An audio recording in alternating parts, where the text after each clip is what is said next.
This is Show versus Business, where pop culture meets pop money with me, the real Theo Harvey. And me, Mr. Benja. We're coming back live for you guys. Guess what? We're doing it again. Super excited. Let's go. We should just all right. We should just make this a live show. We're just record it live all the time, and people jump on, say what they got to say. And cool, I love it. I love it. I love it, man. Let's get right into it, man. What's going on? How was your week?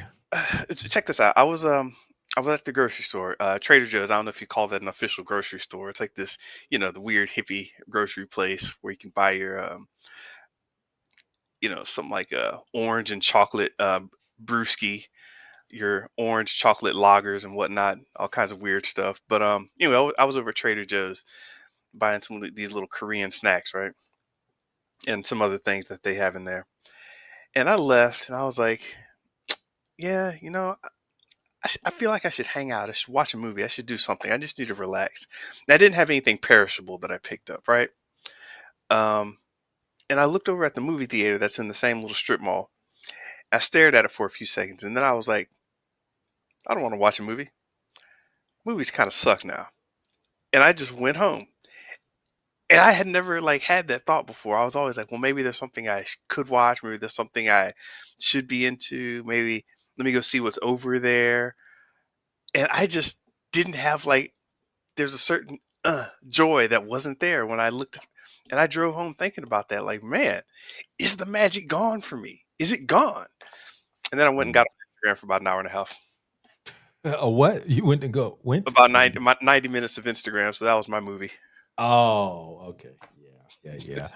Wow. So yeah, this is the premise, man, of this live show. We're going to debate movies matter anymore. Does entertainment that you and I, Mr. Benja, grew up on for our whole lives, is that something that's even relevant in this day and age? And we'll talk a little bit about it. I mean, this the premise of this whole channel, this whole podcast we built, Mr. Benja, was based on going into detail on these different shows and movies, especially with the ascendance of nerd culture, if you will, MCU and other type of storytelling.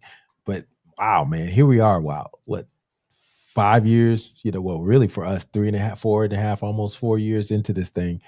Man, I think that ship has sailed, man. It's like no one cares. So it's, I mean, Yeah. there's still people who watch the Screen Crushes and the new rock stars, recaps and deep dives and the hidden Easter eggs you missed, just to kind of get more flavor to the content that they're watching. But I don't feel the same energy like it once was. It's It's a almost like this dinosaur. is home. It's like a homework. It's like, Yeah. for instance, we'll talk about it later, but Ironheart just came out, right? So I'm watching it, doing my diligence, and so it's okay. Spoiler alert. We'll talk about it in a second. But Not man, your fault. oh, you want to talk about it now? We can. We get into it. Yeah, I Uh, haven't. I mean, no spoilers, but yeah. I haven't seen it, but I was on. We're going through the whole review bombing thing again, and people are. I don't know who what nerdrotic, Oh and yeah. a bunch of guys were Critical just. drinker, the critical drinker. I mean, but he's always, all about AKA DEI. I Hmm. mean, anti DEI. I mean, look, it's like when they put that out there, ultimately they're going to review bomb and talk bad about it. I'm going to look through his reviews and see if he gave Black Panther a good review. Critical drinker. I'm going to check that Yeah. out. Maybe just to see if he's consistent, right? But yeah, man. I mean, you knew when it was coming out that it was going to be like that. But so I'm trying to give it a fair shot. It's set quote unquote in Chicago. I say quote unquote because they actually filmed it in Atlanta, but that's neither here nor there. But it's set in Chicago, South Side. I think they have an all basically diverse cast. Really no white lead.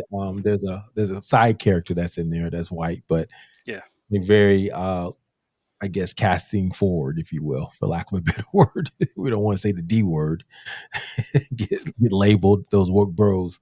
But yeah, man, it's out there. And so, we're trying to watch it, and I get, it's very from the black experience, right? They say certain Hmm. things that only black people get, like for instance, uh what's that term?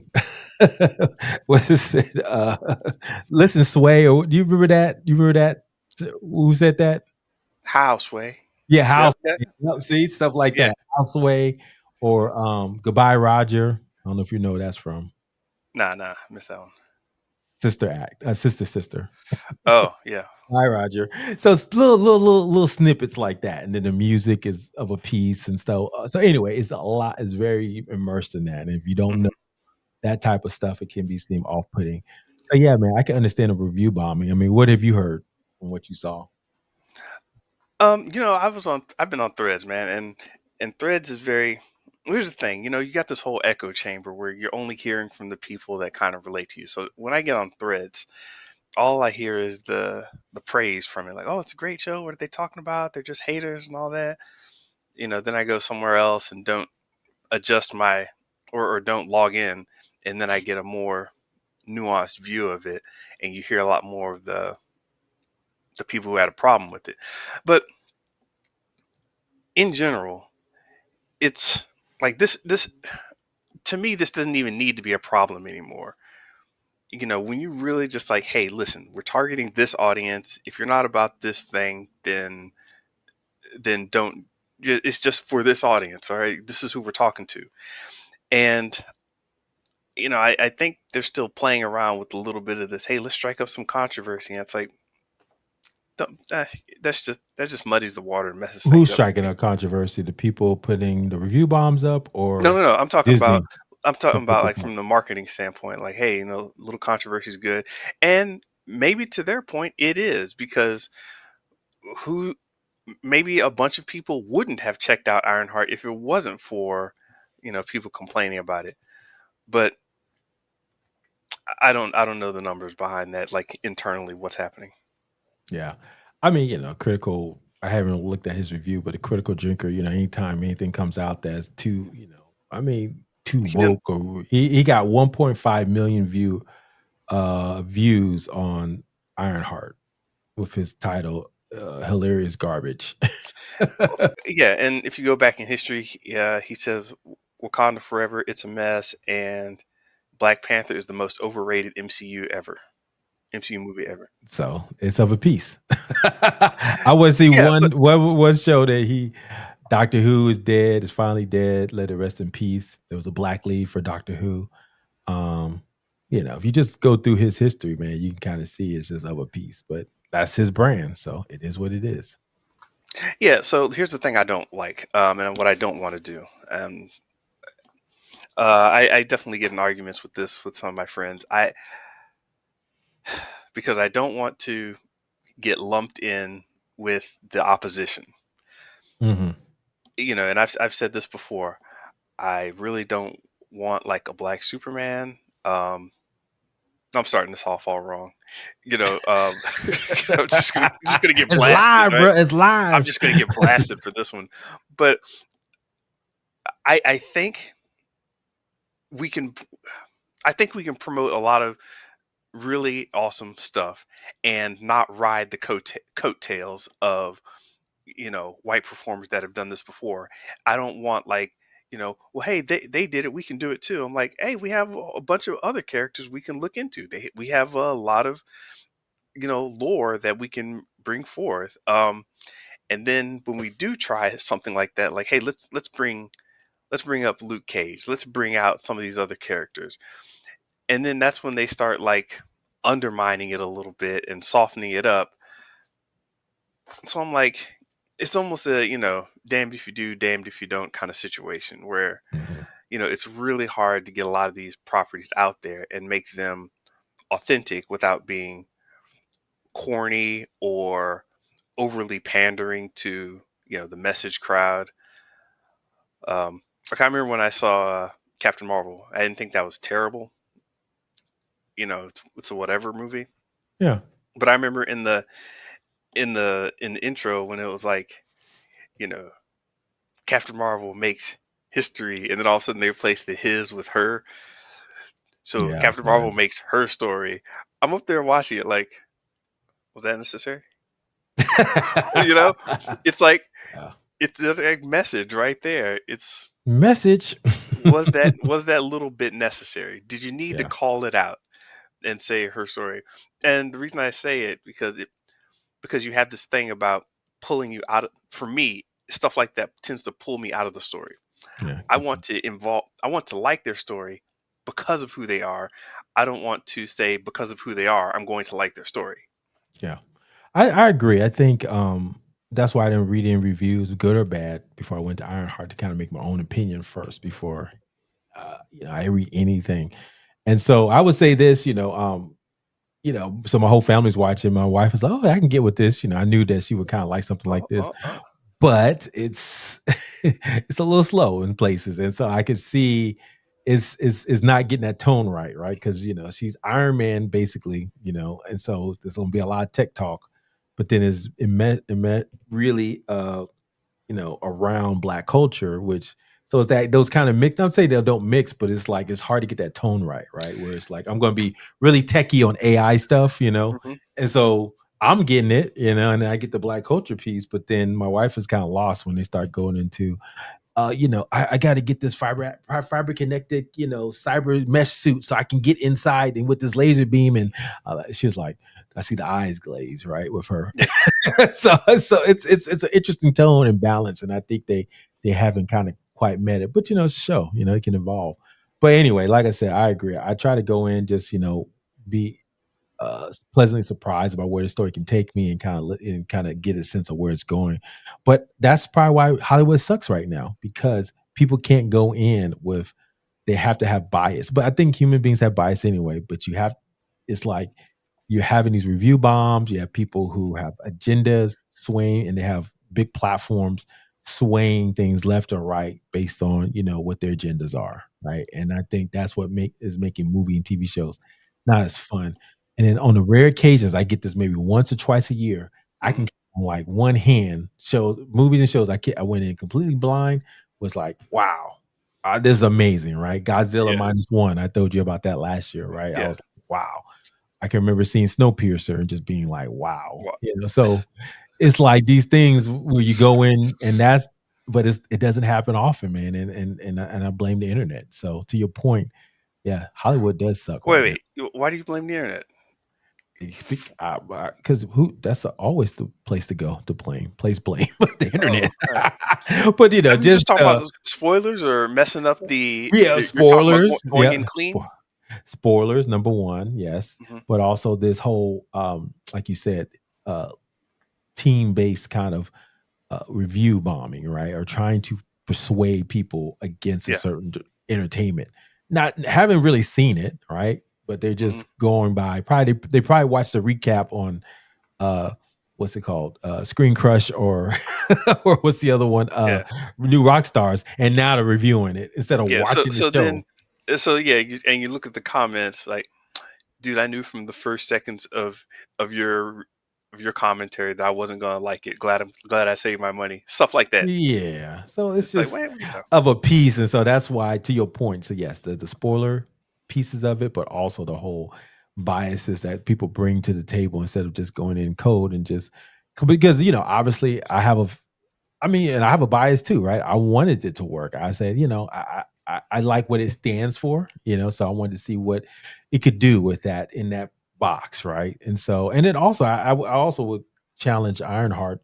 Um, it's a new character, right, in the MCU, just kind of like Yeah. Miss Marvel, and so sometimes the newer characters is so hard to have enough there, right, to kind of make it a compelling story. I mean, you're going against Batman, Yeah. Superman, Spider-Man, who've been around for 40, 50 years, and they got so much story, so much baggage, good or bad, but Yeah. there's emotional heft to that, right? When these newer characters, I mean, I think Ironheart, she just came out in the last 15 years.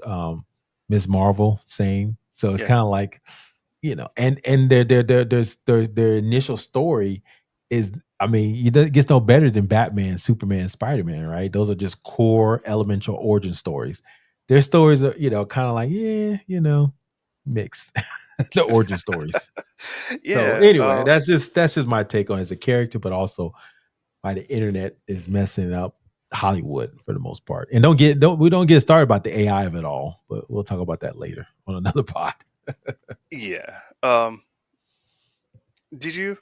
I was trying to remember why how Ironheart got introduced in Black Panther: Wakanda Forever, and I can't remember the reasoning, the story logic that led to that.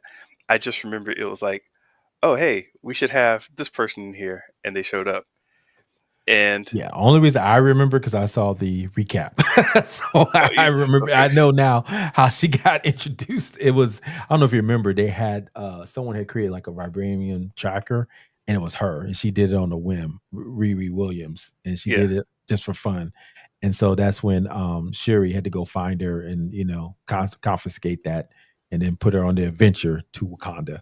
So yeah, yeah. So that's how she got introduced. But yeah, yeah. she So kind of got lost in the shuffle. I agree. It was too much. It was a lot going on. yeah, but see to me that sounds like one of the problems with Hollywood, where it's like, hey, we're going to release this Ironheart series, but we need a way to bring them into the MCU fold before we, put her out there. Let's have her show up in Black Panther: Wakanda Forever. Well, how does this happen? And then it becomes a whole, you're But doing let's this go little get. dance to make something happen, and it kind of But doesn't. they did it before though. Remember Spider Man Civil War. That's how he first popped up in the MCU. Hmm. Yeah, So I mean, but now granted, when it worked. Spider Man is totally different character, way more popular than Riri Williams, right over here at Ironheart.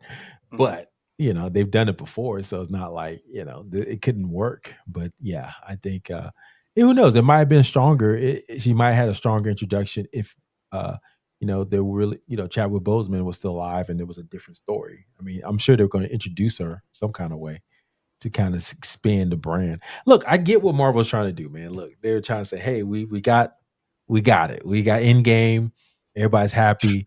Can we I, expand beyond I, this? I like how you throw up the fist when it's like, "Hey guys, we got some Marvel Should be exec. nice. I'm on your side." It's like, calm down, buddy. But with the disasters of She-Hulk and Miss Marvel was okay. I guess quote unquote Ironheart, just this whole broadening of the brand, cheapening of the brand, if you will. Just is a lot of review bombing and people are just going after this. And so it's just making entertainment not as fun as it used to be, right? And so, Right. speaking of which, I mean, we even excited about Superman and Fantastic Four? I don't know. The You, song's you, just stuck in my you head. you said you weren't excited about Fantastic Four. I think it's got. I'm optimistic for that one. Even Mm. even Galactus walking down Fifth Street. Even as people stuck in the 1955 and 55 with their hats and their hula hoops. I'm not mad at that. I'm not mad at it. I'm Yeah. just open to it. So. But it's been so many trailers and so many, it's almost like I feel like I've seen it already, It's like, what can they tell me that's different? Hmm. I think they just oversaturated, and so it's getting to a point where it's like fascinating, fascinating, fascinating, fascinating. Oh no, no, you did too much. Oh, Yeah. and So it's kind of like that with Superman. It's yeah. like it's getting to the point. I mean, I don't know if you see some of the stuff going out there. It's a lot. It's a James Gunn a lot. Yeah, here's my core thesis. Um, they've lost the story completely, and they don't know how to get it back. So they keep on doing more tricks, and the more tricks they do, that Who's pulls them they? Well, yeah, be clear. Hollywood. Who's Hollywood. okay? Anybody in Hollywood. They've lost the story, and they keep trying to add stuff to make the story work, but then that pulls away from the story even more the more you get into it. I've seen this problem has happened in games, toys, movies. I mean, as I said, it can work whenever some gimmick or some trick or whatever does work and it works. It's like cool, fine. Do it Um, again. it worked, Do it again. but yeah, yeah. The story is calling for one thing, and somebody's like, ah, nah, bruh, do it again. You Do it know, again. how Transformers came about, right? No. So there was a series of Japanese toys, um, and I shouldn't say series. There was a style, a collection, a um, genre of Japanese toys where it's like, hey, here's a car and it can turn into a robot. Here's a muffin, it can turn into an airplane. They just had these little toys that could transform into other things, right? And they were kind of cute and kitschy or whatever. some guy, I forgot who it was, got a hold of them and said, you know what? This one turns into this kind of robot. This one turns into this thing. We could basically make a whole series, a group of these, give them a story, and have all these, make it better versions of these things. So Mhm. like there was a truck that turned into a robot. Cool, let's use him. There was a gun over here. Hey, let's make a new version of the gun. And then he created these characters called the Transformers. And he gave a story to this cool little thing that was just showing up in stores, you know? So Mm. once he gave a story to it, put a big wrapping around it, next thing you know, it keeps on blowing up and getting bigger and bigger. Um, the studios get involved, and it's got such a strong story that he put on it from the outset that it lasts all this time. And then it started to get Mm. stupid, of course. That's interesting. Yeah, Hasbro, right? Created Hmm. that, and then GI Joe, similar. These stories it tells all its time, right? How do we sell more toys, right? With a compelling story. So that was the original kind of IP. And you saw with Star Wars, that's what made not not the movies for Star Wars. George Lucas made money off of the merchandising rights for Star Yeah, Wars. It was like he's like, yeah, yeah, yeah, I'll make this up, but just give me the merchandising rights. They're like, okay, whatever, sure. Ching, yeah. ching, ching, ching, ching. So he had a great story, and the toys, right, revolved around Hmm. that. And to your point, sometimes the toys will come out. Like, remember when the sequels are out, right? They had these new toys. They drop out like, ooh, who's that new character? Yeah, And then you had to go to the Star Wars Wikipedia and figure, or Wikipedia, is that what they call it? And you go in there and yeah. figure out who this character was from the planet Naboo. He was born the fourth child of the and to get this whole backstory. He was force sensitive, but he did chose the bounty hunter way. So anyway, I love that stuff, man. It's business 101. So I think there's a point. We call our podcast show versus business, right? So it's kind of like, which leads who, right? So it's kind of like the business comes first, or does the story come first, right? And we talk about marketing a lot on this because that's really the storytelling of business, right? And so Yeah, I'm curious to figure out, like, does Hollywood suck right now because they're not telling a better story about itself that makes it more compelling to want to go watch their shows? I wonder if that's it. Sometimes, back in the day, it was like the place where, oh, dreams can come true. You could be a nobody, you could be somebody. But that's not the case anymore. People are doing that on the internet every day, right? They say, I can just turn on a camera and I can be somebody now, right? I don't need the Hollywood to help me become famous. So I yeah. think that's one story that's dead now with Hollywood. Then, there's this thing where you can have feelings. You have characters, like romantic comedies and stories that make you feel and emotional, but we can get that on compelling TV now. You don't gotta go to a multiplex to kind of have those kind of complex feelings. It's like that's Interesting. dead now.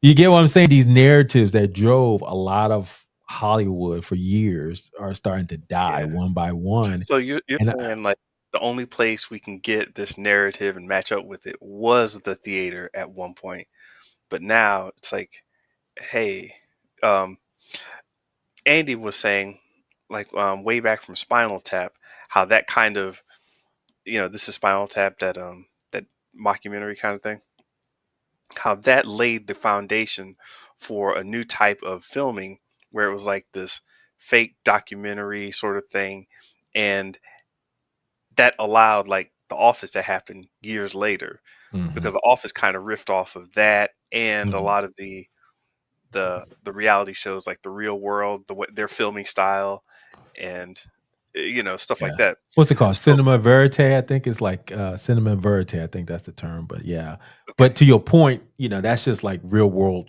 taking a video and just right, portraying right, that. But then there's the other piece, like you said, is parody of that, right? Like Spinal hmm, Tap or The Office.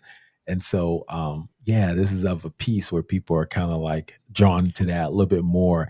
And so now the draw of storytelling is like, well, I can make those stories at home or I can make them with a camera. Do I yeah. really need Hollywood to create that anymore? Right. And so, yeah. That is a fascinating concept you just gave me because now I'm thinking, like. like remember you used to as a kid, like, I want McDonald's. I want to go to McDonald's, get the fries, have me, and your parents were always like, we can make hamburgers at home, and Exactly. they'll be better. And we're like, man, I don't want better. I want Want McDonald's. McDonald's. I want Ronald. I want Grimace, Hamburglar, Big Mac McDOT, a quarter pound of with some cheese, filet of fish, hamburger, and all. I want all that. And, Ricky, and Ricky. Yep. and you just couldn't win. You're just like, yeah, you got to take them to the McDonald's. They have to be in the Golden Arches. And for movies, huh? I Theo, that's a thesis right there. Yeah, it's a good thesis, I think. And I just came up with the top of the dome. I never thought of that at all in my life, Start but I could write a book on Theo's, it. Theo's thesis. The 5 second rule. My whole brand now. Hey, well, as an inside joke, guys, we talked about the 5 second rule before the pod. So maybe we'll do an uncut version and you'll hear what we talked about there. Give us more, Mel Robbins. Give us more.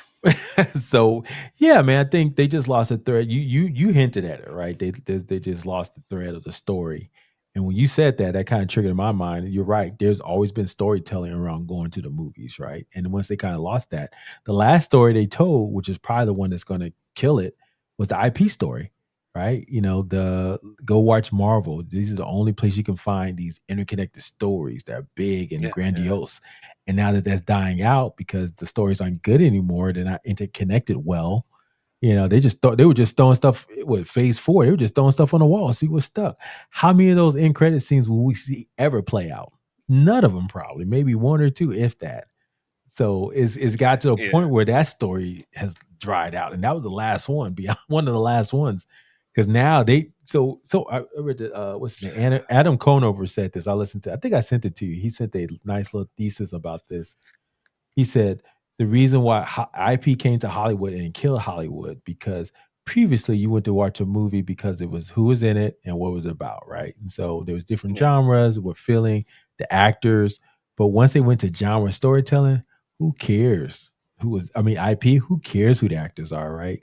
yeah, It's a story, and so now who's the stars? The studio. We know more about Kevin Feige than we know about some of the actors in the TV in the movie the third lead in Doctor Strange. I was just thinking about the other day. The third lead, the little girl. What was her okay. name in Doctor Strange? What's it called? Multiverse of Multiverse, Madness. What was her multiverse of name? man. She was one of the biggest movies of the year. Young actress came out of nowhere. She should have been a bigger star. She came out. I can't even tell you her name to this day, man. Yeah, So there you go. um, That's what they like. They want, yeah. The played the America Chavez's role, but yeah. don't actually know the person. Yeah, exactly. And that's what they want. Yeah, They don't want to know who the actors are. They don't want you to know. Heck, they could replace. I mean, unless it's someone like iconic, who's been playing it for 30 years almost. Damn, yeah. near what's his name? Hugh Jackman is Mhm. Wolverine or Ryan. Who's so that the their personal brand is now tied to that Yeah, character. But other than that, the actors, man, they're just a dime a dozen, bro. yeah. So that storytelling stuff. Anthony Mackie had a little riff on that too. Oh yeah, yeah, yeah. Oh yeah, he said that. Yeah, very smart brother. His I think I told you his brother is a PhD in engineering. I used to see his brother all the time at Nesby conventions. Calvin Mackey, Dr. Calvin Mackey. And so at the time he was saying, "Yeah, my brother's an actor." We're like, "Oh, whatever." So anyway, yeah, man, we're where we live in. So I think you hit the nail on the head, man. I think Hollywood has lost the storytelling of its own business, and once you lose the storytelling of your own business, it's whole hard to draw people into it because Yeah, it's like that's branding. Branding 101 is stories that we tell. so. I mean, once again, it's still. Gosh, there's so many parts to this. So it's definitely not like a one thing did it problem. But like we were always talking about in the trailers when we do our trailers, how the I'm like I'm saying, hey, where's the story? You're like, hey, where's the major actor? What are they trying to prove here? There's just a lot missing, and it seems like they're still going with the, as you said, like the IP and the some type of gimmick that's not connected to a story. But so if this is the case, then why do we hear so many actors talking about, hey, just have a good story? What caused this to go bad? Hmm. I don't know, man. I mean, it's such a high. I mean, it's a business, right? It's such a high risk business. So trying to create predictability in your business model is always the golden, the golden goose, right? You're trying to find in business, right? How do you get reliable? How do you get money? You put an investment, you put a Hmm. dollar in, can you get $2 back, right? That's pretty much what Right. they're looking for. And Hollywood was never like that because no one knew anything.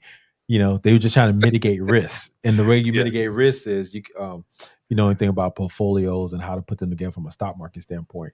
The way you how if you're a stock guy or you invest in companies, you know how you mitigate risk? It's called a portfolio. So you have 20 different investment, 30 different investments. Yeah. And so To one diversify breaks your off bond. and the nine of them, rest of them bomb, but you just get that one that makes a billion, I'm good. Yeah. So that's what studio systems were created to kind of create this kind of portfolio risk and taking that out. But it became so costly to kind of make, with better technology and the demand for, better pictures and stuff like that, creating a Superman or end game, that's 250 million minimum. That don't even count the marketing costs. That's a big Yeah. risk. So Yeah. how do we mitigate that even more? Well, let's create, IP and familiarity to kind of prevent that. So Yeah. yeah, I think that So was the start of it all. what's interesting, switch gears a little bit to F1, like what I did there. Yep, Um, did. so F1 comes out, and I'm looking at this article here. It says F1 gears up with $140 million opening weekend. And you know why I'm interested in F1? Why? Because, you know, the director from Top Gun, Mhm. the the whole thing that is being put out by Apple, Mhm. Brad Pitt's kind of a minor thing. I saw the trailer. Good point. I really liked it. Eh, But it's Brad Pitt's attached to it, so it's got a certain level of Brad Pitt quality. You would hope. Yeah, Um, one would hope. Yeah, but one thing I was looking into this, I'm like, yeah, all the individual pieces, I'm kind of liking the sound of this. Racing, it's a new thing. F1 is popping off. People are talking about it. It's trendy. It's happening on Netflix and Apple's getting involved too. This is great. And then I hear that it cost 300 million to make, and 100 million of that 3 million was already paid for by ads in what do they call them when they're Oh, product yeah, I'm with you. placements. Product placement, yeah. Yeah, so all the F1 Product cars, integration, that's really what they yeah, call it now. product Yeah. integration, yeah. So all the F1 cars and all the ads you see in there, like people paid for them. It's like, hey, you want to get on Brad Pitt's F1 car? We can actually put you in the movie in his car. They do it in real life F1. Why not do it here? And like, you know what? I'm going to pay that money. Here you go. Here's $100 million. Oh, yeah, mitigating risk. The other way they mitigate risk, so F1 is more popular overseas. And a lot of times these movies, what they do is pre-sell the movie to territories. So they say, hey, after it's in the United States, buy the rights to show our movie in Morocco or in Spain. And so boom. So yeah, they probably cleared another about 50, 60 million. So you're right, it cost 300 million, but what did it really cost? And then don't get into the credits and the tax. If they filmed it in certain cities and certain areas, they got tax Yeah. credits they could take off. So it's. I mean, I don't know all into detail of what goes into Hollywood math, but it's funky, man. They don't let them get it twisted. They're gonna find they're gonna squeeze that dollar that cents out of a quarter, man. I'm serious because Yeah. yeah, they'll figure it out. But yeah, that's interesting. And then Apple, Apple basically spit out 100 million out of his sofa, yesterday, so that's nothing to them. 300 million ain't nothing. This is what, $1 trillion company almost? It is $1 trillion company. So come on. So anyway, Dude, hold on. I got a shout out to Deadline and Anthony Deles Delesandro, sorry. what do you say? I'm just reading this article, and he's going. I thought my shift gears comment was a little cheesy.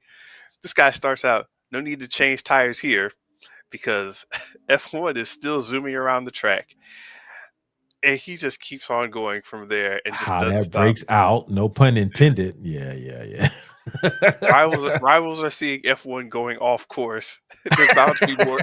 There's bound to be more gas in the tank today for F1 with hot audience exits. This guy is killing this article. Yo, Oh man, I oh mean, man, but it presents itself. It's so easy to write it, right? Because how many puns can you put into an article about racing? You know, dude, he put It- odometer in here. That's all I'm saying. oh man, Uh, but Megan too. Did you see the original Megan? That also came no, out this weekend. Uh, yeah, I mean, it was a fun movie. It went viral with that dance, that creepy dance the robot was doing, and the little snarky little robot. We saw the trailer here. We did a premiere this trailer. We both thought it was pretty exciting. I was super yeah, excited to see it, man. No spoilers, but I took my daughter. They the tone is completely changed. I said they went from a horror film to like action comedy, and it's exactly what they did. But I don't think audiences are liking it, man. It's only got 10 oh, million, and they're saying it's DOA. They think it's something that's not working well when you change genres like that because they're trying to make her a good guy, as opposed to stay in this horror genre that it started in. So we'll see. right, right, Yeah. So we talked about that. I mean, the trailer was really hinting hard on that, right? yeah, They had some comedy elements, and there's some funny moments. I ain't gonna lie, it was trippy, but it was like it didn't hit as hard as it did the first one. So but we'll you're see where saying this goes. Yeah. okay. You're saying, but you're saying you ain't Terminator 2. Don't try it. Yeah, it's tough because there's not enough mythology. I see they're trying to you can see that the gears and it was like 2 hours. So, they're really trying to spit out that mythology. The 2 Yeah, hours is this whole ancient AI that's just ready to go, that's godlike, and then, the fight for who, the AI is a whole new species and who they are and all this other stuff. It was a lot. Even for me as someone who's a tech guy, I was like, "Oh, but I did like how they have scene where the AI is so prepared, when you hmm, watch it, is like that's how AI would be, right? It was just like it knew everything that was going to happen. Said, "How long you been preparing for this?" "Oh, honey, I've prepared for this like since day one." she had everything ready, the clothes, the bunker. She was ready for him, man. And so it's like, how she the escape plan or what? Because but the way they did it was because the Megan, the form factor Megan. I think what that made it different. I told my daughter, I said what makes Megan different from an AI type of movie is like she sounds like a young female, right? Very snarky, very have inner feelings, but it's an AI. So you never seen it. Usually AIs are yeah, very cold, yeah. calculating. This one has feelings, and so I think that's what made that a unique character and Oh, kind of stand out. Written by Akilah Cooper, who is a black woman, so she first original one of the first original kind of horror characters that came out in a long time. She also wrote Maleficent. That was another one that came out. I don't know if you saw that mm, movie. That was a weird no. one. But anyway, so shout out to Demon Knight. She said she credited Demon Knight. I don't know if you remember that one, Jada Pinkett Smith back in the day. Oh, That okay. she credited that as being one of her entries into horror, made her excited about it. So, so, so anyway, I say all that to say that, yeah, man, these movies are trying to create new genres, new storytelling, new characters, but then they go off the track because they try to get the mythology and the IP building, and Yeah, it's so hard to do. yeah. I mean, oh, gosh, but yeah, you had something with Megan. I mean, the first one. Yeah, it was just compelling. I don't know. It's when we talked about this with Fortnite and TikTok, everybody trying to fight against that, but it's like, do you even try to do that, or do you just go harder with what you know how to do? Like we were talking about Sinners. Mhm. Sinners just unapologetically, yeah, this is a movie. It's not trying to be a TikTok phenomenon. It's not trying to break out with any dances. It's not doing anything.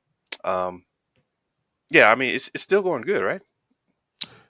Well, it's going to be released this 4th of July on Max. It had its theatrical run. So, but I mean, Yeah, 275, the biggest domestic movie of the year well, I think it's after Minecraft, second one.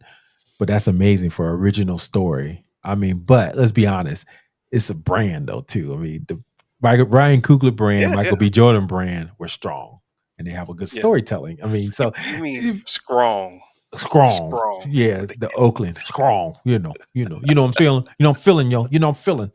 Um, so yes, it was original story and IP, but then those two together have such a strong brand and storytelling. Oh, this is the fourth movie they did together. Matter of fact, I don't even think Ryan Coogler has done a movie at all without uh Michael B. Jordan appearing in. Even Black Wakanda Forever, Michael B. Jordan showed up in there for a hot second. So I don't think he ever Oh, directed a right. He did, yeah. movie that Michael B. Jordan did not show up in. So they have they have a strong bond, man. So I think that helped the storytelling of that story. But then it compelled, and then what also helped with that, this is genius, man. See, now I'm seeing all the angles. Remember that I told you about that big storytelling he did about the Kodak film and how we put all these different projectors and stuff. He sold that so well that I flew all the way to damn Dallas to go see Oh, one of the hang out with my brother for his nice. birthday. And it was amazing, man. I never told you about that. I No, thought I you told didn't you. tell me that. That's great. Yeah, I went out to Dallas to hang with my brother to go see it on the most original screen, that the biggest screen in the country. And man, it was phenomenal, man. There was scenes where you would Dang. expand it out. Obviously the scene where the ancestors come back and the music that expands it, but then you actually when he's in the field, it expands like to a three-story Yeah, building and you see everything. But that's storytelling, right? Just like Christopher yeah, Nolan, you guys see this in IMAX because it's an atomic bomb and you want to see it in real action. So yeah. You know what's funny? I saw when I saw The Rise of Skywalker in the theaters, and the scene where all of the ships show up. I saw it on a really nice screen, and all these ships started flying in. The Millennium Falcon, the all the um, bombers and everything, the X-wings and all the different ships, right? Corellian transports and all that stuff. Corvettes, hammerheads, yeah. Um, I got to throw a little bit of that in there, so I'm not completely off the mark, right? Um, all these ships start showing up out of nowhere, and they fill the entire screen. And my thought was, I wonder how this looks on an iPhone, ooh. because it was one of those scenes where everything is so detailed and there's so much of it. It's like, huh? Let me go back and check that out. Man, I looked at that in the iPhone. It looked like dirty static, man. And I was just like, yo. And you start to think about the movie difference and the phone difference, right? So I know people who watch their movies on phones. It's just like that's just what they Yeah, I do. do. I do. I watch movies and TV shows on phones. I mean, I very rarely I can count on one hand if I'm watching something, if I'm watching my wife or my kids. Hmm. But I'm just mainlining it, right? Let me get the story. So yeah, man. I'm not, one of those that has to see it, but I see the importance of it. But you make Do a you have good point. Go oh, ahead. go. Well, I Go. make I made a good point. That sounds something like something important. So carry on. Well, I was gonna say you made a good point about yeah, of course. You made a good point about Sinners, original and the this it wasn't well, and also it was a genre storytelling, vampires. So yes, it was original story, but they packed a lot of stuff to mitigate the risk of it not being something that wasn't original. So I thought that was smart business wise. But then the other thing is, what's Hollywood doing now to kind of do this? I mean, these remakes and sequels, right? We just talked that you put in here Jurassic Park that's coming out. Obviously, Superman, they've done that ad infinitum. This is the what third, if we count the Robert Corman crapola back in the day of Fantastic Four iteration. And then I told you before the pod that they actually gonna bring back Spaceballs of all remakes for whatever reason. That I seems guess like people a fantasy project from some people in Hollywood. I don't know why people are screaming for Spaceballs. I'm trying to understand that. So I don't know, maybe you have more than me. But No, they're not. it's just like I mean a 50-year-old franchise of a parody of a hit movie that no one cared about at the time. I mean, it seems so and Mel Brooks, isn't he like 80 years old, the guy who created it? Yeah. So anyway, I'm trying to look at like what movies are coming out, this year, all these year. I'm just trying to get a sense of like how many are original, how many are new. I mean, you'd be surprised. A lot of interesting new ones, but Accountant 2, that's, sequel. Let's see.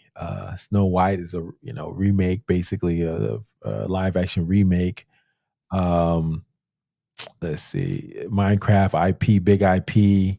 So, just a bunch of movies that came out, like how many are kind of original, and it's few and far between. You know what?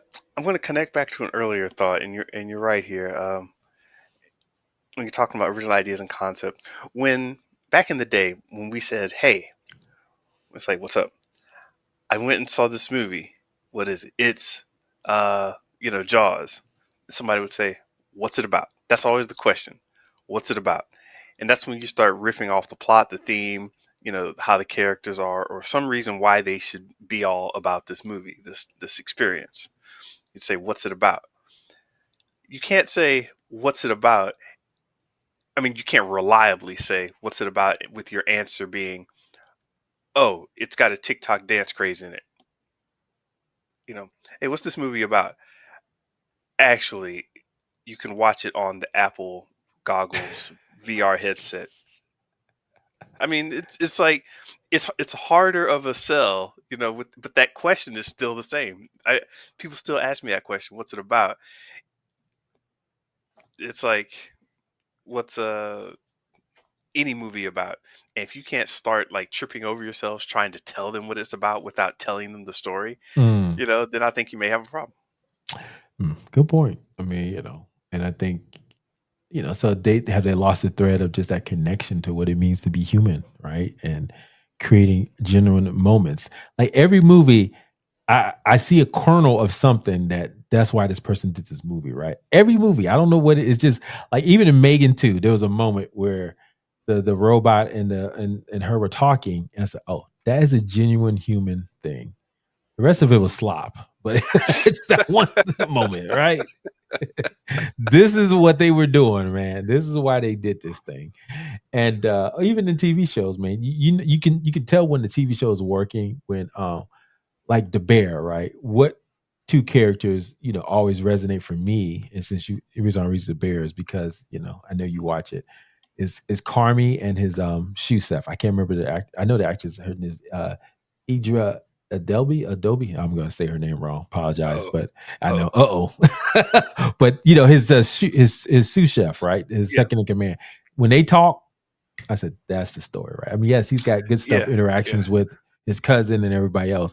There's always a kernel of like authenticity, right, in each of the stories and storytelling. And I bring that up is because Hollywood maybe has lost that thread because there used to be more moments of that in every movie, right? And they don't have that as enough anymore. And I think that could draw. yeah. It could. So now back to our question we teased at the very beginning: is that relevant? Like, do we even is that type of storytelling just dead that we don't care about it anymore? I mean, Well, I I mean, shouldn't say dead, but it's like saying theater's not dead. I mean, stage plays aren't dead; they're still around, but nobody's. What we're talking. What we're getting at. Movies, I mhm. think, will still be around, and Well, the cinema will still be around, but is it just gone? Does it? mhm. Well, and let me get this young actress's name, Io Debris. That's how you say her name. So Io. So sorry about that. I like to get her right. You're talking about Idris Alba. They all look alike. I know, they do. God damn. Uh, just get different features. Yeah. So I think what I was hinting at is what's happening with YouTube right now is people are starting to go back to less editing style, less just talking to the camera, vlog style like it used to be back in the day, and that's starting to get some views again because people are thirsting, are looking for we're in the world of AI slop and IP madness. They want authenticity, right? They want something that's real. And so maybe that's one of the reasons why we're trying to go live, right? So we can kind of show folks, hey, this is who we are, right? And I think, does it matter? No, the way the storytelling is told now, but it can matter when people, get genuine, right, about who they are and their feelings And I think that's when, it's drawing more people to storytelling, if it can be real and authentic. Yeah. But that's I think that's what's happening with Hollywood and even with AI, with all the quick edits and all that stuff, people are like, give me the real, and so we're Yeah. seeing people. I mean, have you seen some of the latest videos? People are basically, the thumbnail is just basically the video, just a picture of them with two words or something, and then it just goes straight into them in the same scenery and background talking, getting out of the Yeah. whole Mr. Beast of it all, right? And so I think Yeah. that's kind of what's going to kind of drive the next generation, because I think they're going to be suffering from, is my reality real? And anything that just feels real, I think, we talked about this, experiences are going to be important. You gave me that shout out to Matrix experience, right? Are we going to see Yeah. more of that from Hollywood? Because they realize people just want that real, dog. They just want that real uncut. Yeah, I don't even think it's a choice. I think they're going to be fiending for it. Um, like you're just talking about Mr. Beast. Have you seen his video about the man paid to lose 100 pounds within like a year? Apparently, it's one of his best videos, and like everybody's tripping out over it because it turns into, instead of just a an event, right? Like he's got this reality show style event, game show, whatever you want to call it. Instead of that, this one takes on more of a story because basically it's like, hey, we're going to pay you all this money. All you have to do is lose 100 pounds while you're here. And I think he has like a time limit of a year, I believe. So he's basically got a year to stay in this situation and lose 100 pounds. Um, but everybody's talking about how like, no, this is more like documentary kind of stuff as opposed to weird game show kind of stuff. And it's it's changing the game, and it makes me feel like we're going full circle back to when we had like cable access and everybody had home video recorders. They started doing it themselves, and then they started getting better and better and better at it. I think Mr. Beast just upped his game again with storytelling instead of just having spectacle. So now that he's like telling a story, it's like, oh my gosh, where could he go with this? Maybe he should call Tyler Perry. I don't know. Maybe they've got something. Interesting. You looking at it? Yeah, I was trying to look it up. Yeah. Okay. Maybe. Yeah. I mean, so, yeah, I agree, man. I mean, why can't we do more around, better storytelling and stuff like that, and get to that point? Because, if you can tell a great story, I think the editing is just covering that up, right? Let's be honest, right? The flashing and stuff. But if you can tell stories that are compelling, that draw people in, that give them a reason for it, and that's one of the things I'm learning from a communication mentor. I think that's so key, man. And so I think, yeah, we're going to be thirsting for that, and the people can communicate the real, whether it's video or in person. Those are the ones that are gonna. Because I see now what's happening, man. To be honest with you, wow, we are becoming full circle as a human race, man. Think about it. Before, the ones Uh-oh. who were, yeah, I'm getting deep here. Before, the people who were the strongest, right? They can move more, they can work hard. It was about manual labor, right? And to the fact, there's still room for that with athletics, right? People who Yeah. just basically can run 440 in like 30, 4.7 seconds or something. But there's still room for that, but that's more entertainment, right? Then there was people with mental capacity. Oh, he's just so smart. He can do all this stuff and he knows how this works and he can make this happen, right? What's happening? AI is taking that over more and more, right? And starting to Hmm. take over some of that mental capacity. So the only thing left is, when it's human to human, is communication. If you have power in influencing people with storytelling, and you can communicate well, that's going to be the new superpower. I think in the future. It always was, but it's going to be, you know, if you're smart, if you're strong, there's a place for you. Yeah. I mean, on a functional, I mean, yes, the Uh-huh. super high 1% was still always like, if you're an AI researcher, you're going to get $100 million, right? If you are 6'8" and can jump out the building, you're going to get an NBA contract, Yeah. right? But the vast majority of people are not that. So the only way you have some sway is if you are able to communicate extremely well and can influence people, and that's a skill that anyone can develop. If you can emotionally communicate, I think is going to be. I just wanted to put a little extra on there, like Put a a little little extra on extra. there. No, I mean being able to communicate an emotion because if everything seems like a sale, like hey, I'm promoting for my book or whatever, or I'm promoting for I love you. my yeah. My name is Mel Robbins. I love you. My name is Jay Shetty. Have heart. It's like you can only take so much of that, and it's funny. Businesses are being more human-like, and humans are trying to be more business-like. So we're having this weird convergence. Well, you made a good point. Like business, there was a car dealership that not really selling the cars, but they created a whole TV show right around the dealership, and the cars are there. Some of the employees are there, but are they talking about selling? How much was this Nissan Altima? We got a Yeah, deal on this Nissan Altima. Nah. So I'm selling right now, but I haven't said anything about what I'm selling. So so it's like that's just where we are right now, man. We're in a yeah. world where if you can be authentic and still, not persuade people, but really Ooh. influence people. So okay, check this out. Way back in the day, in the early beginnings of the music industry, at least in America, you know, um, you had basically the way they worked is you get a catchy song, a folk tune, or whatever, and then you just have a bunch of different people record it. You'd have all these local radio stations pumping out their local artist playing their version of a song, right? And if it Mhm. got popular enough, you send that artist on to some other city and they'd sing it there or whatever. But it was like if I heard, "Mama Don't Hurt 'Em" or whatever, or some song, I would just sing that, and it'd be my version of it being sung. Mm, So the whole copyright thing wasn't there.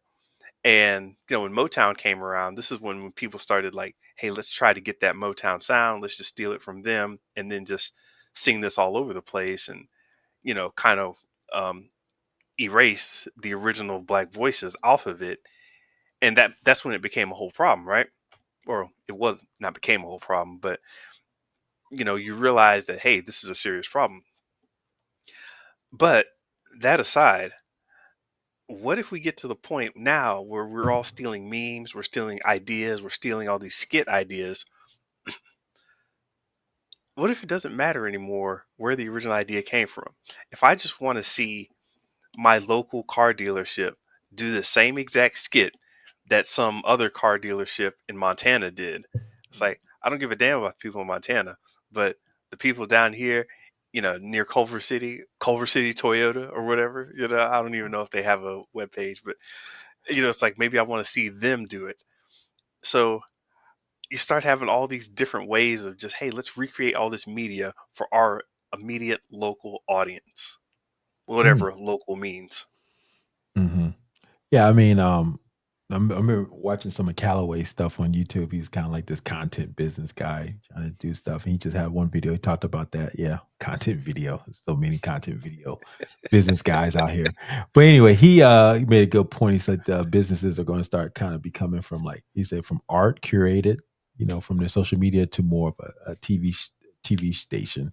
And what he meant by that was like right now, you go to Toyota's page or someone's page, it's like, here's a nice picture of a car, or here's, us doing something fun, or Merry Christmas, right? Just like little Yeah, posts, little reels about just the day in the life, right? Or whatever. But now yeah, he said they're gonna have a spin-off channel that's really just like testing, just some 20-year-old just out here in these streets cracking out on like what's the newest trend and trying different things. And then if it pops off, spin it off to a whole nother channel.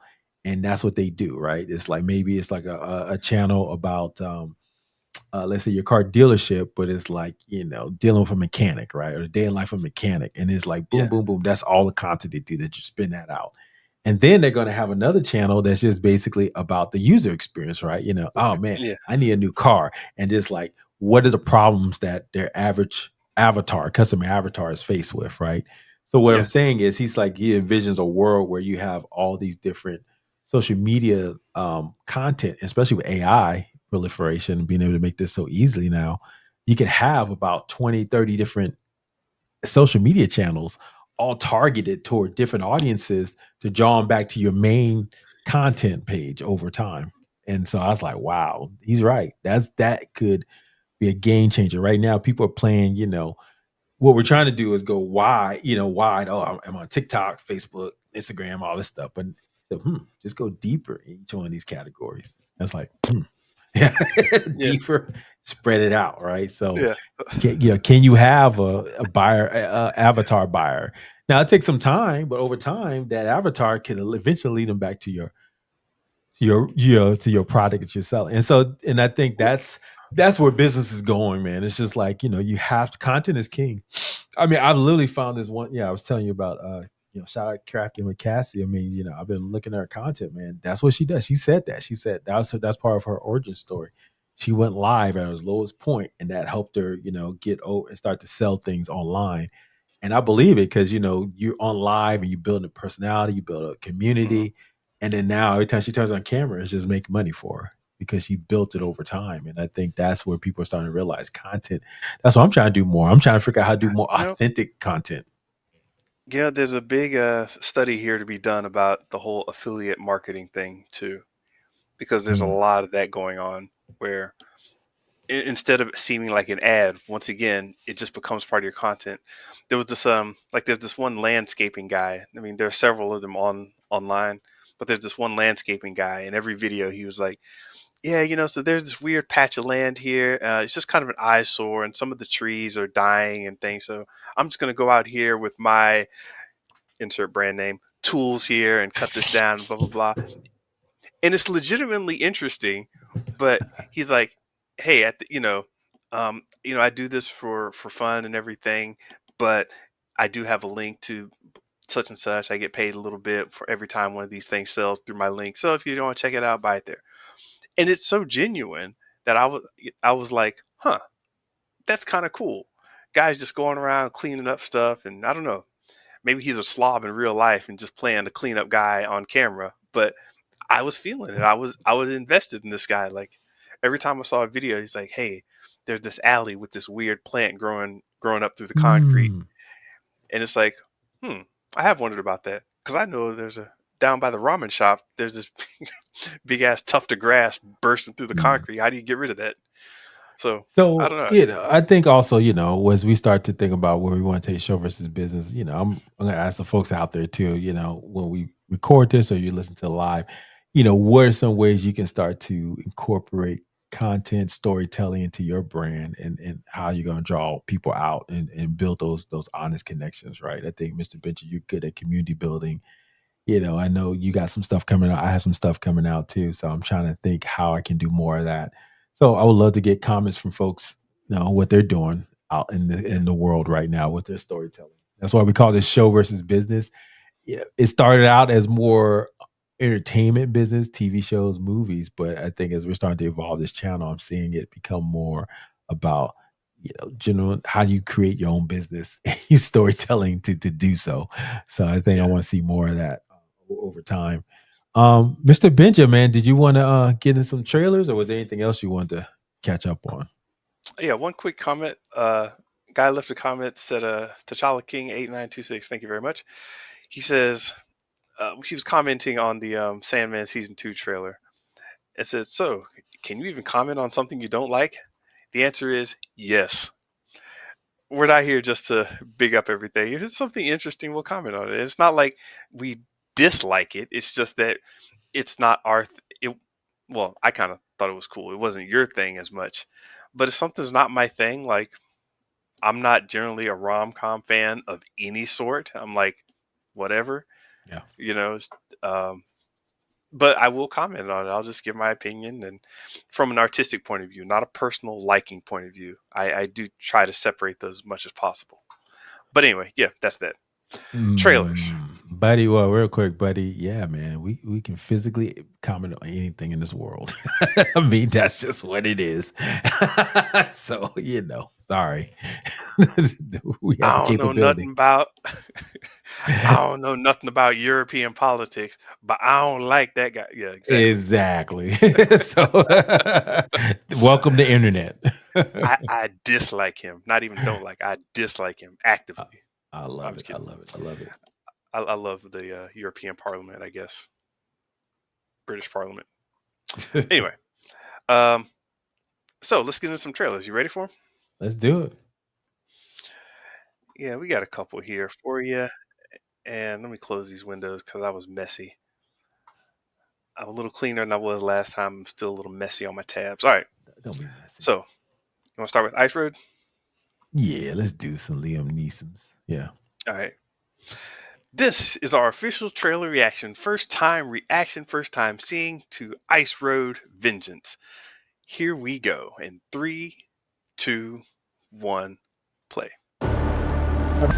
Came out the gate. Hold on. Stop. Oh, yeah, I paused it. He came out the gate, dog. Wait a minute. But why does he look just like he was driving in Naked Gun? That's what I saw, man. Oh my goodness. Having Naked Gun come right before this because we did that one last week.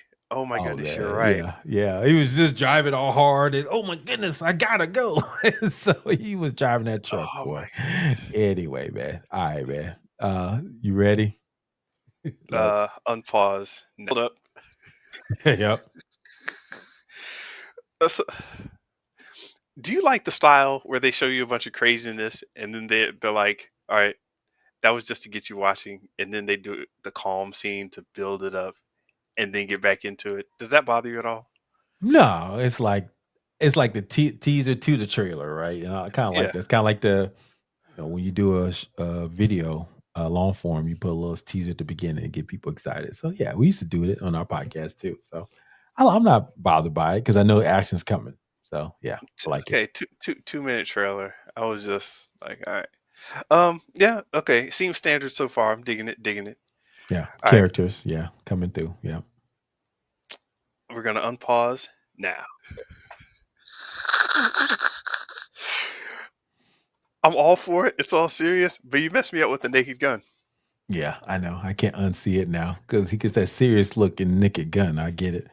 But also, man, I'm like, dude, they were going to Mount Everest. They like burying the lead. Will you get to the Mount Everest part?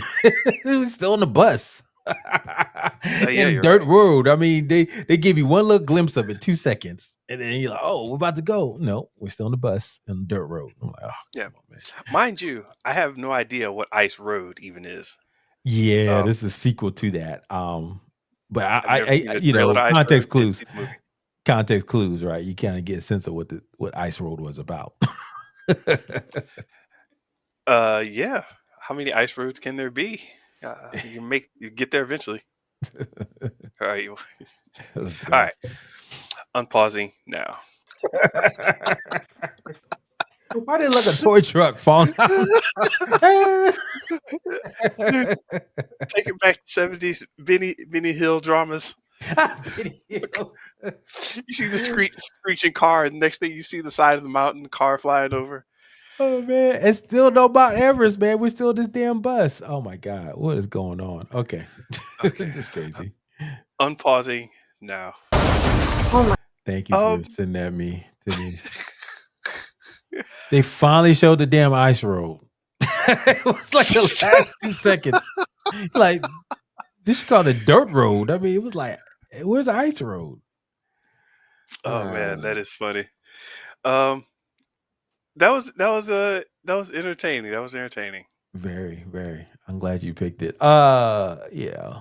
I really have no words. We kind of comment throughout, but look, if you like the original, I'm assuming this is more the same. My only challenge to it was it looked kind of cheap and plain. So Yeah. and they buried the lead. I mean, yes, if you saw Ice Road, I'm sure they had more in the trailer. We could probably look it up, but the original trailer for Ice Road, or what was it called, yeah, whatever it was called, the original movie had more ice and roads than this one. This had a road, but no Yeah. ice until the last minute. So marketing wise, I think they were missing a key element of what made the first one great. So I Mhm. think they should have showed more ice, and maybe that they'll show it the next trailer. But That they had Liam Neeson, they had a bus, Yeah. cool. They had some guns and bad guys, but no ice. I'm like, come on, man, get that ice going. So, marketing wise, I would give it like I said, without seeing any of this, and can I comment on this because I haven't seen it? Yes, I can, and I will grade it as well, Well, we're just even though talking I've about the never seen trailer. it. Yeah, we're just talking about the trailer, by the way, But people. I don't care. I'm going to grade it anyway. I'm going to give it a C. Mm. See, yeah, you know what? This movie to me kind of knows what it is. It's just, hey, man, I'm I'm on the road with some people in a bus. We wilding out. For some reason, it didn't push me to make it think it was going to do a lot more. So as far as the trailer reaction is concerned, I think it did its job. I give it a B minus. Okay. Yeah, I think so. Yeah. Go add us. Only it would have had more if it would have been a little more engaging because I think a lot of stuff in there, you expect from this type of thing. Like we saw a bus going off the cliff, and then all of a sudden there's a bus back on the road. It just kind of, I don't know, Yeah. RPG, and then instead of going at the truck, it goes at the mountain. So Yeah. And little then things like that. and I don't get it since they filmed that near Mount Everest. They could have filmed that in the back lot in Culver City for all we know, right? In some dirt road, somebody's dirt road patch. So it's kind of like not feeling the vibes that were in Well, Nepal, right? yeah, So yeah, say it is. They probably spent their budget on Liam Neeson. Let's be honest. We got no yeah. more money, so we can do a dirt road this time. No ice. Anyway, man. Let's just do one more trailer. But yeah, Mr. Benja, as you like to end us, what would you tell folks about this? Oh, yeah. Everybody, be sure to like and subscribe. We do have a actual podcast that we go through, so check our channel to see the whole thing, and other trailer reactions. Thank you very much. We should make a boilerplate one of those, so we just finish when we want and have it clapped in there, right? Absolutely. All right. So, um, I don't feel like getting into Pixar and Elio, Okay. so unless you want to, Nah, we can do. Yeah. that's old news. Yeah. We can get some new All right. news. So this is our official trailer reaction to Washington Black on Hulu, starting right now. Welcome to Halifax. Dang it. Last stop on the Underground Railroad. Oh, Everybody step off with their own story. Boy, do I got one for you. A story about a young man and the boy he used to be. hold up. I'm not mad at it. It just like I sense strong message coming in this movie. Yeah. When you Just the started off, singing, and the way he talked, yeah. and just like the Boy, look I in the got a camera. story for you, boy. Boy. Yeah. Yeah, it comes off those vibes, man. But yeah, so yeah, I agree. All right. Not mad at it. Yeah. Just Okay. just pointing that out. Yeah. All right. Unpausing now. Tell me your name. George Washington Black. How did you do Pianos. that? He's a clever one, isn't he? You're going to be working with me from here on out. We must leave. Do you understand? It is time to fly. Okay, stop. So not only is it a message, but it's based on a novel. They had, yeah, it's starting very slow. But I see there's elements here. They probably should start with this stuff here that they're about to get into a little bit first to show why you care. If you never read the book and you ain't Mhm. down for old time Negro spiritual, let's show me the action first, Yeah. right? And then sneak the message in there. So that's just my 2 cents on it. I also got to say, in the audio, they turned those dolphins up kind of loud. Oh yeah, they were squeaking, weren't they? Hey, hey, hey! I'm Dolphin boy. You hear me? This sound like dolphin to you? Sound like goldfish? It's dolphin, baby. I love it. I love it. Yep, Gotta I get. agree. All right, unpausing now.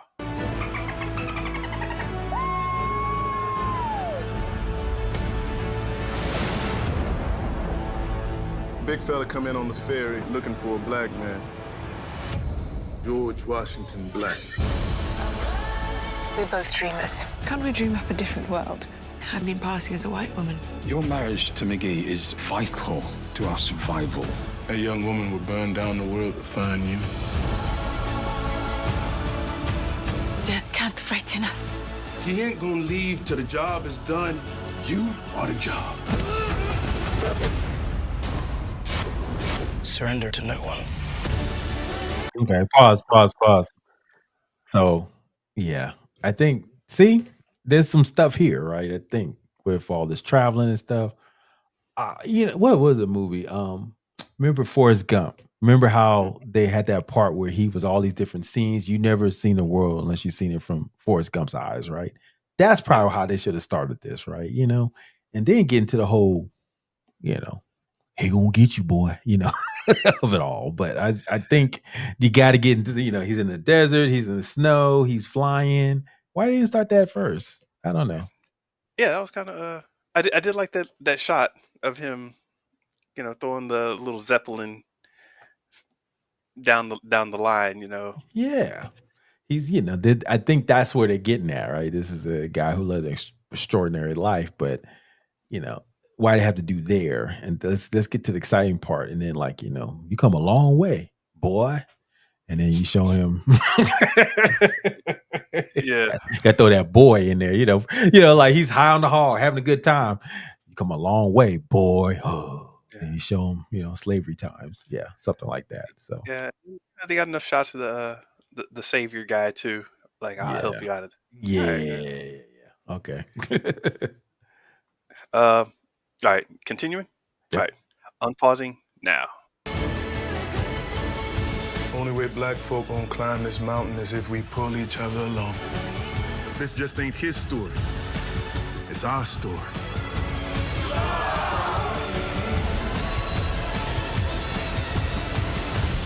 I'm going to change the world. And that's what you're gonna do.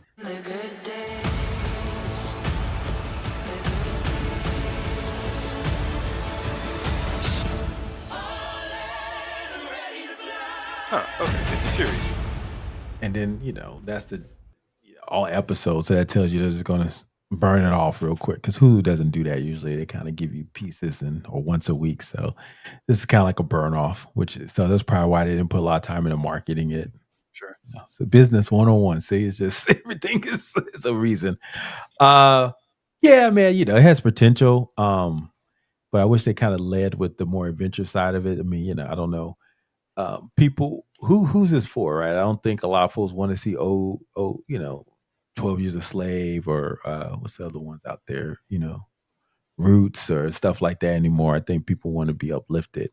So start with that first, and then maybe show where he's at, and then go back and show that, and then that way people can say, okay, this is an uplifting type of slave narrative, if you will. But it's just and Sterling K. Brown to be executive producer of this. I mean, yes, it's a message and all that, powerful and all that, but I wonder, he's an interesting actor. I don't know if you ever seen some of the stuff he's in. He's always brings something interesting, unique. You think he's going to be one way, but there's always a twist on it, right? A little tinge in all he does. And so I was wondering if he thought about this project. He probably thought about that, right? Maybe he was thinking this is more of an uplifting slave narrative, but the trailer doesn't tell you that. So I would give this a C. Yeah. I'm giving this a grade C, because it's just not. He's not portraying that upliftingness until like the end, but they probably should start with that to kind of draw you in my opinion. Yeah, I don't know what this is about. I mean, I know what the the story, the premise is, and everything, but it feels like there's a fair bit of. And you got to remember, when a lot of these movies get put out, you can't just make them unapologetically black. It's coming from a system that wants a lot of white people to buy tickets too. So they cater to that side of things where it's like, hey, we're helping these people come from these terrible places that you know we're responsible for, and now you know, look, there's this kid who's a genius and everything. See, everything's good. Mhm. There's this and the white savior thing and the whole Well, whitewashing. clever. There's a lot. You're clever. He's so clever, man. I'm clever. I'm gonna die. What you talking about? Get out of my face. You're a smart one, aren't you? You're not like all the rest. Yeah, and I'm malnourished and still doing this. Man, get out of here. F is wrong with you. You better Messing back up around, off me, son. You don't know where I'm from. messing around with me and my enslaved people. Actually, he may know where he's from. That's 'Cause the he bought him. unfortunate part. He bought him. Oh man, I shouldn't have said that. Anyway, yeah. So I gave it a C for marketing. What do you think on the story side? Yeah, I was hesitating on this because I didn't know where to land it. You know what? I can't give it a B. Uh, I don't want to drop down to D status because there's Ooh, just too much unknown. So we are talking about his trailer here, not the actual product itself. But I think the trailer, it's a little tired. I don't know who this. You know what? Real quick, let me find out. This book is called Washington Black. It's the third novel by Canadian author. Oh, okay. Oh, her. Interesting. You know what? I've run across her before. And just because of that, I'll give it a C. okay. Yeah. So. Just because of the trailer. So Yeah. regardless of how the story is coming across or whatever, Yeah, I saw another show like this. It was trailers called got yeah, I trailer saw needs to be another strong. yeah, I saw another show like this. It was called Layer Cake. I didn't want to watch it because I saw the trailer. I said, oh, it was about this, this whole trauma and all this stuff. But actually, it was really good the way they set it up. So sometimes these stories based on novels are really good because there's a lot of layers into a novel and Yeah. character and mystery where TV, and TV shows can get into some of that, but the trailer didn't give it that portrayal. But when me and my wife watched it, I was like, wow, that's a better show than I thought it would be. So if you ever get a chance, check out Layer Cake. It's definitely Okay. good. Yeah, and anybody, if you are listening and you've read the book, because we're running across a lot of these book adaptations and adaptations from other things. If you have some history on the book that we should know about, or we should check it out, if we shouldn't, what we're in for, let us know all that. That's really interesting stuff, and we do like to have those comments with you.